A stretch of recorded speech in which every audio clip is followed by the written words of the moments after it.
Audio Jungle.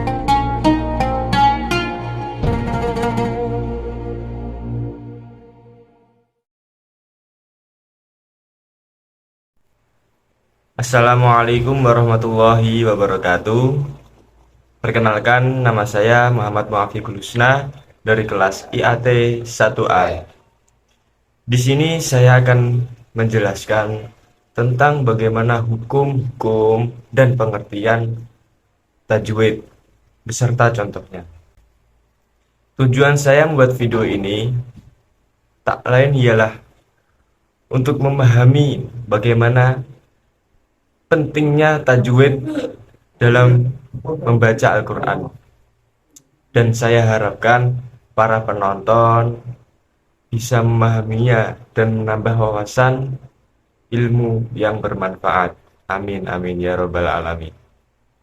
Sebelum kita masuk dalam pembahasan, jangan lupa klik tombol subscribe, like, dan komen agar nilai video ini lebih oke.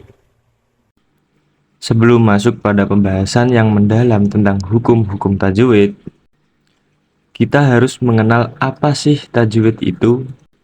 Tajwid merupakan hukum-hukum yang dijadikan landasan dalam membaca Al-Quran.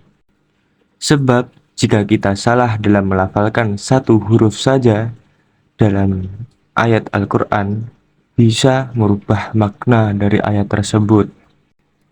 Allah Subhanahu wa Ta'ala berfirman dalam surat Al-Muzammil ayat 4, "Warattilil Qur'ana tartila," dan bacalah Al-Quran dengan tartil. Di dalam kata tartil tersebut dimaknai dengan hukum-hukum tajwid. Hukum membaca Al-Quran dengan tajwid itu fardu ain. Oleh karena itu, kita wajib untuk mempelajari dan mengaplikasikan ilmu tajwid dalam membaca Al-Quran. Nah, sekarang masuk ke pembahasan. Hukum tajwid yang pertama yaitu hukum nun sukun dan tanwin. Nun sukun juga disebut nun mati, sedangkan tanwin merupakan tanda baca yang pelafalannya seperti nun sukun. Mengenai hukum nun sukun dan tanwin dibagi menjadi 5, yaitu idhar halqi, idgham bigunnah, idgham bila gunnah, iqlab, dan ikhfa haqiqi. Nah, yang pertama, idhar halqi ialah ketika nun sukun atau tanwin bertemu dengan salah satu huruf idhar, yaitu hamzah, ha, kha, kho, ain, ghoin. Ada 6 huruf idhar. Contohnya dalam surat Al-Baqarah ayat 25. Di dalam ayat tersebut ada lafadz anhar. Di situ terdapat nun sukun yang bertemu dengan huruf ha berharokat fathah. Cara membacanya, nun sukun dibaca jelas tanpa ada dengung. Hukum nun sukun atau tanwin yang kedua yaitu idgham bigunnah. Ketika nun sukun atau tanwin bertemu dengan salah satu huruf yaitu ya, nun, mim, wawu atau juga disingkat yanmu. Contohnya terdapat dalam surat Al-Baqarah ayat 48. Pada ayat tersebut ada lafadz an-nafsi. Di situ terdapat nun sukun bertemu dengan huruf nun. Cara membacanya memasukkan suara nun sukun atau tanwin ke dalam huruf idgham bigunnah dengan disertai dengung 2 harokat.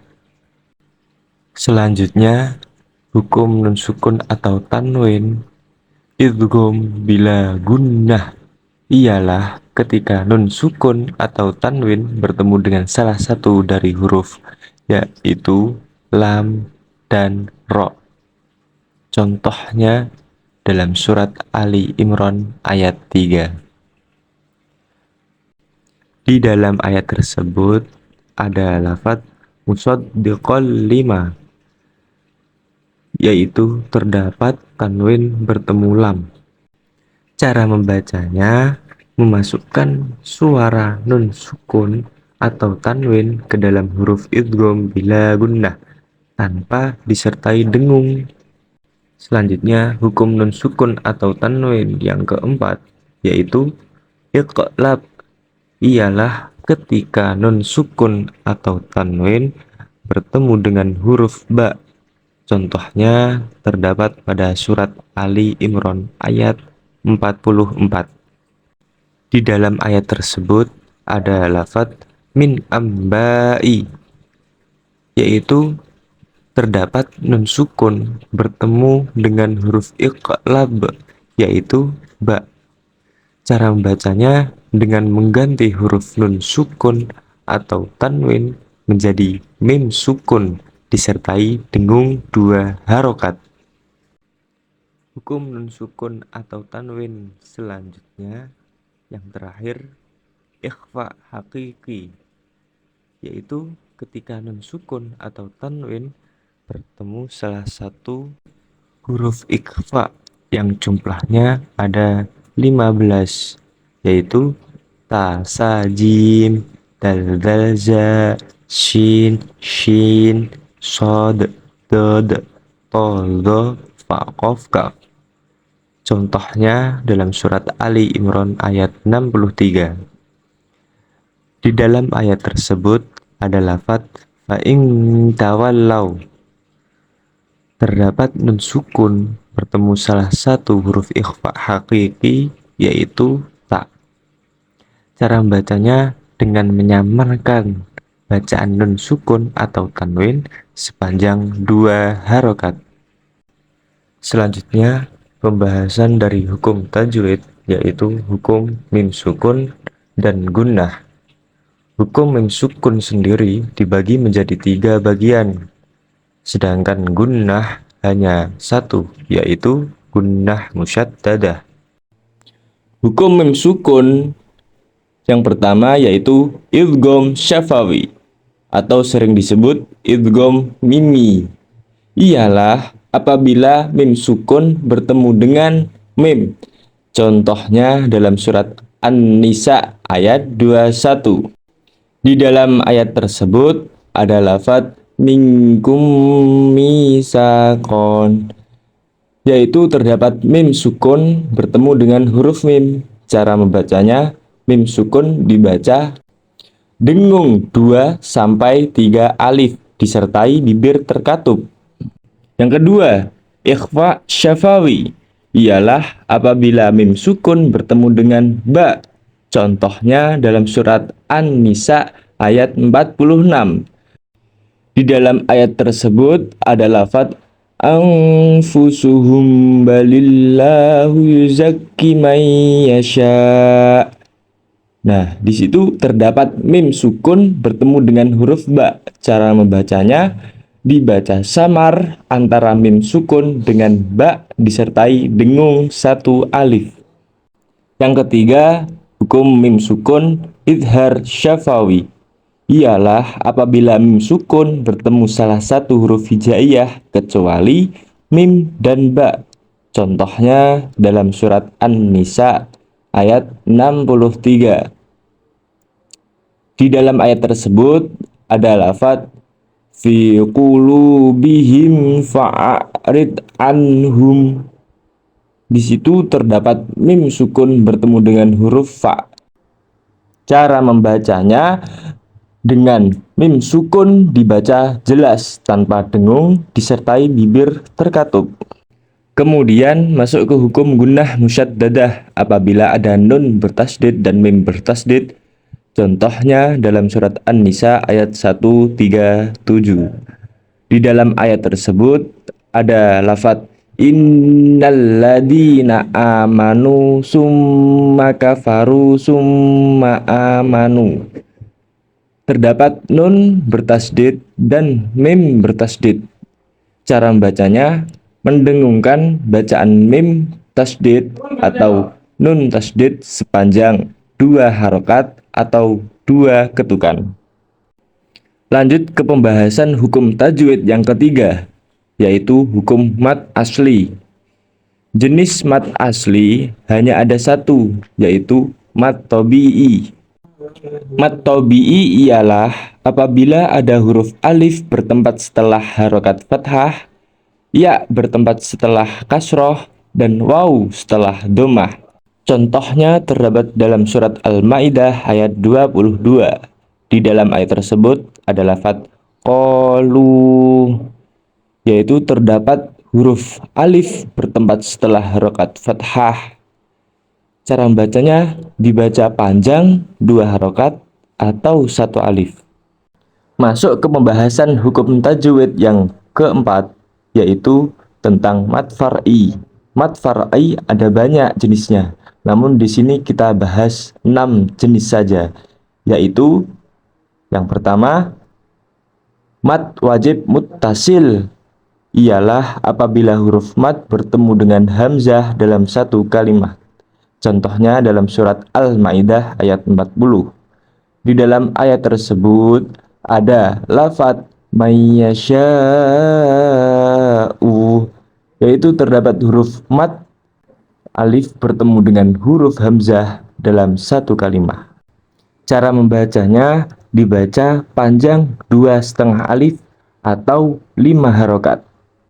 Jenis mad far'i yang kedua yaitu mad jaiz munfasil. Ialah apabila huruf mad bertemu dengan hamzah di lain kalimat. Contohnya dalam surat Al-Maidah ayat 59. Di dalam ayat tersebut ada lafaz kul ya ahlal kitab, yaitu terdapat huruf mad alif bertemu dengan hamzah di lain kalimat. Cara membacanya dibaca panjang 2,5 alif atau 5 harokat. Mad far'i yang ketiga yaitu mad arid lisukun. Ialah apabila huruf mad bertemu sukun karena dibaca waqaf.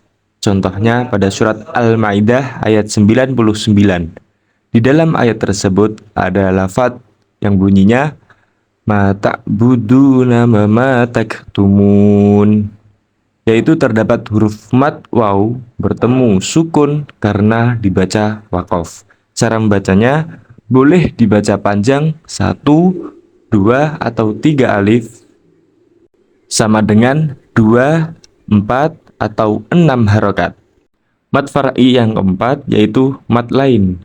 Ialah apabila ada huruf mad ya dan wawu didahului harokat fathah. Contohnya dalam surat Al-Maidah ayat 105. Di dalam ayat tersebut terdapat lafaz amanu alaikum, yaitu ya sukun didahului harokat fathah. Cara membacanya boleh dibaca panjang 1, 2, atau 3 alif.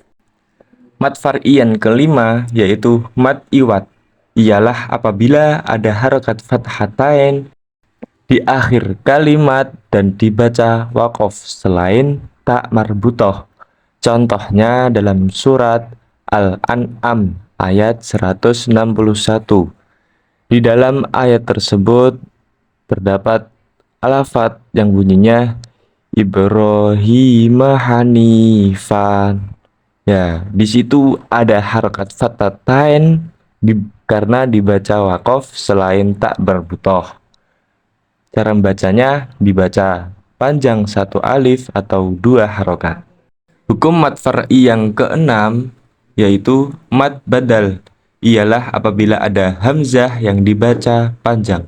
Contohnya pada surat Al-A'raf ayat 28. Di dalam ayat tersebut ada lafaz yang bunyinya aba'ana, yaitu terdapat hamzah yang dibaca panjang.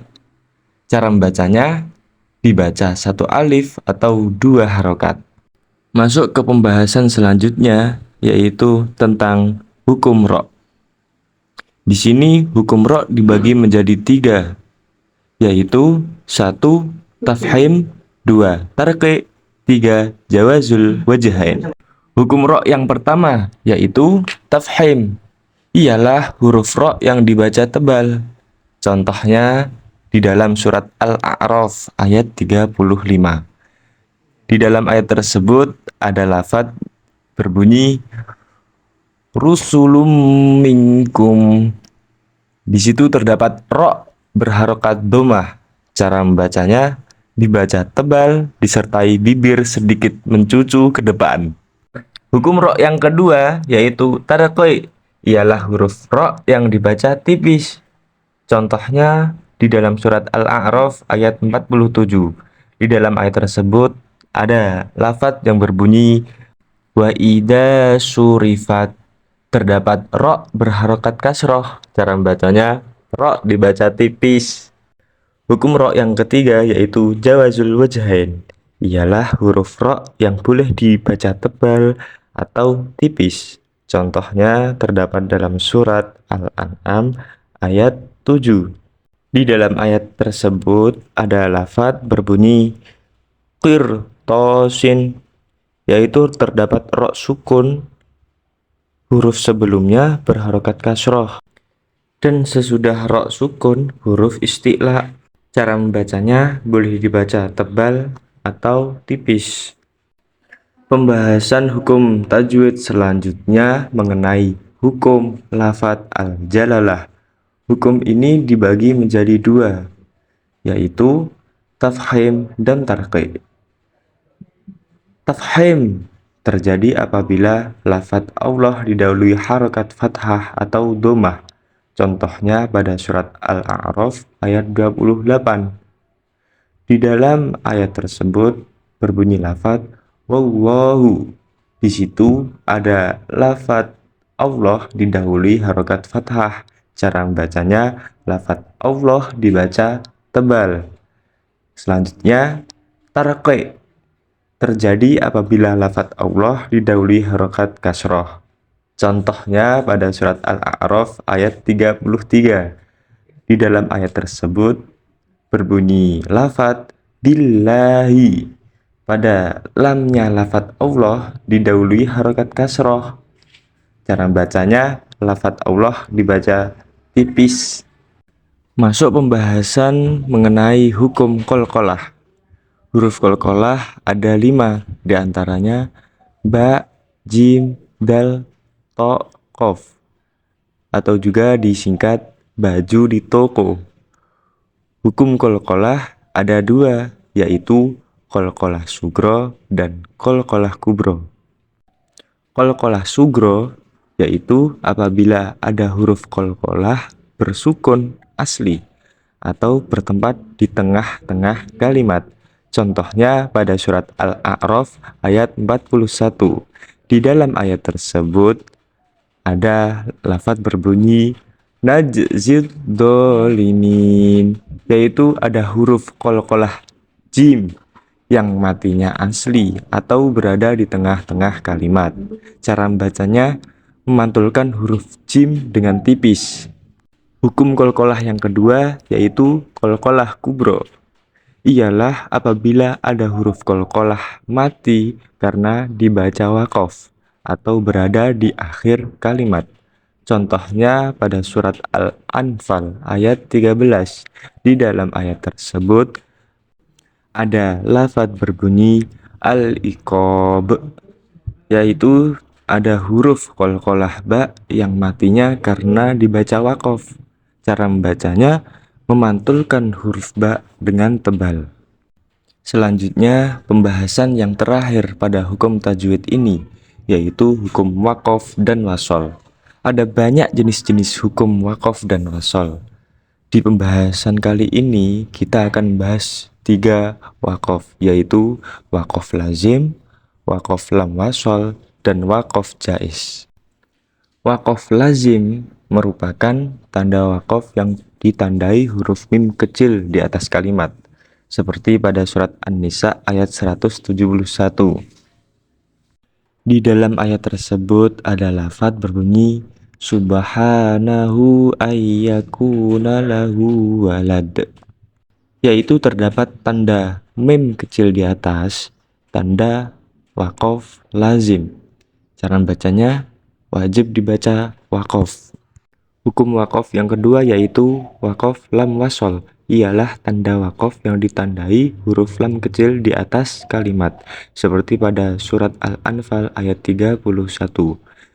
Di dalam ayat tersebut ada lafadz berbunyi Wa idza tutla alaihim ayatuna qalu qad sami'na law nasha'u lakulla misla hada in hada illa asatirul awwalin. Yaitu terdapat tanda lam alif kecil di atas, yaitu tanda waqaf lam wasol. Cara bacanya tidak boleh dibaca waqaf, harus wasol. Hukum waqaf yang ketiga yaitu waqaf jaiz, merupakan tanda waqaf yang ditandai huruf jim kecil di atas, seperti pada surat At-Taubah ayat 17. Di dalam ayat tersebut ada lafadz berbunyi ulaika habitat a'malahum wa finnarihum khalidun, yaitu terdapat tanda jim kecil di atas berupa tanda waqaf jaiz. Cara bacanya boleh dibaca waqaf atau wasol. Cukup sekian pembahasan hukum-hukum tajwid kali ini. Bila ada kekurangan dalam menyampaikan, saya berharap kritikan dan masukan Anda. Terima kasih. Akhirul kalam. Assalamualaikum warahmatullahi wabarakatuh.